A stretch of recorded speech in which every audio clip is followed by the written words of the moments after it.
आपण बामन को नहीं करेंगे, राजा को नहीं करेंगे, इंद्र को नहीं करेंगे, चंद्र को नहीं करेंगे, समस्ते जी जो कहानी रे आसिला सी हीरो है कौन कहानी अच्छी डस्टबिन गोटे वार्ड बट से वार्ड को लेकिन डाइवर्सिफिकेशन कराई सोसाइटी जिते नेगेटिविटी होची से डस्टबिन डंप हुए एवं ताकू नहीं मैनेज करथिया लोकटी स्वीपर ये हूँ आम कहानी प्रोटागनिस्ट। आपण कहानी जो करेंगे तो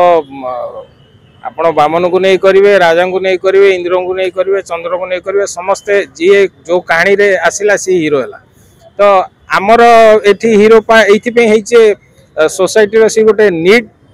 जदि जड़े सफाई कर्मचारी न आसला तो आप घर को पशि पारे तेणु आमर सेटा ही पृष्ठभूमि होती आमर डायमेंशन अलग ही सेटा कि मु गोटे पुलिस क्यारेक्टर करची जी कि आपण देखिले जानो जे एटा गोटे अलग क्यारेक्टर लोक किंतु मु से नो भारी पॉजिटिव लोक एवं लास्ट को रिवील करची जे सर मु मो काम सारी देली आपण एज पर ऑर्डर्स किंतु मु एबे भी कहूची मोर ए दिन चाकरी भीतर मु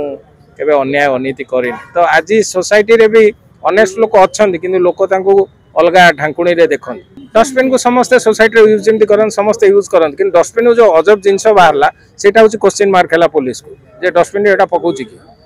तापर इन्वेस्टिगेशन हेची एवं जे कल्प्रिट से धरा से सेमती किछि नै dustbin is for everyone dustbin समस्त यूज कर परिबे आमे डस्टबिन टा रखिछु होची जे गोटे खुंट किंतु ताकू बेड़ी जो चरित्र माने एमाने को मजा लगे आप देखिए डस्टबिन तो स्टेल कैरेक्टर माने तार मूवमेंट नहीं किसी नहीं कौन कथा कह पर स्टेल कैरेक्टर ताको यूज जे जण करछन सेटा होची फिल्म आपण मर्डर मिस्ट्री कहि परिबे किंतु तार लिमिटेशन टा एंड हो को आसी एवं एठी सेही टर्चर फर्चर गोड़ा गोड़ी से सब पार्ट नहीं नहीं काहाकू का से कंपेयर कर परिबे ना हमें बाबूर जो पिक्चर टी भी सुपर हिट है कंपेयर कले कि कले ना तेणु ये गोटे अलग धरण फिल्म जो माने हीरोइज्म नहीं कहानी ही हीरो अच्छी तेणु आम एक्सपेक्ट करूँ कहानी हो बस। धन्यवाद।